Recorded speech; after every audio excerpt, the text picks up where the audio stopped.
एक दिल दहला देने वाली मगर प्यारी कहानी। एक दिन की बात है।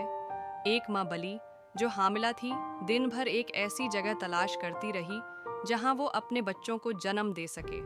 कभी झाड़ियों के पीछे, कभी टूटे दरवाजों के अंदर, कभी वीरान गलियों में, मगर कहीं भी उसे सुकून या पनाह नहीं मिली। वो बहुत थक चुकी थी। आखिरकार एक पुराना सा घर नजर आया। दरवाज़ा थोड़ा सा खुला था। बली आहिस्ता से अंदर गई और एक कोने में जाकर अपने 10 नन्हे मुन्ने प्यारे से बच्चे जन्म दिए। इस घर में एक बूढ़ी दादी रहती थी। जब माँ बली अपने बच्चों के लिए खाना लेने बाहर गई तो इस जालिम दादी ने बली के बच्चों को जंगल में ले जाकर छोड़ दिया। जब माँ बली वापस आई तो उसके बच्चे वहाँ नहीं थे। उसने चीख चीख कर पुकारा, दर व दीवार हिला दिए, मगर कोई जवाब नहीं आया। वो ज़ारों हिला दिए।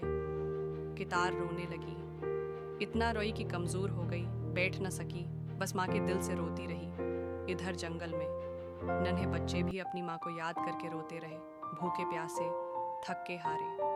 उसी वक्त वहाँ से एक मेहरबान बतख गुजर रही थी। जब उसने ये नन्हे नन्हे भूखे बच्चे देखे तो फौरन उनके करीब आई। उसने महसूस किया कि ये बच्चे बहुत भूखे हैं। बतख दौड़ी हुई करीब की नदी में गई, वहाँ से छोटी मछलियाँ पकड़े और फिर वापस आकर एक छोटा सा आग का चौल्हा जलाया। उसने मछलियाँ पकाएं और बच्चों को खिलाया।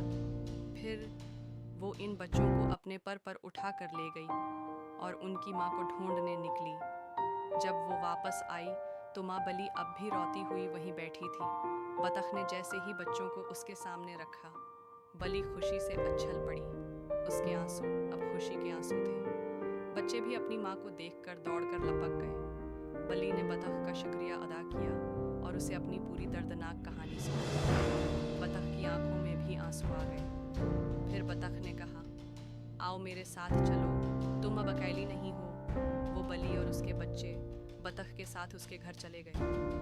अब वो सब एक साथ रहते हैं। बतख के बच्चे और बली के बच्चे आपस में बेहतरीन दोस्त बन गए हैं। सारा दिन खेलते हैं, हंसते हैं और खुश रहते हैं। ऐसी मेहरबान बतख और प्यारी माँ बली के लिए एक लाइक और सब्सक्राइब तो बनता है।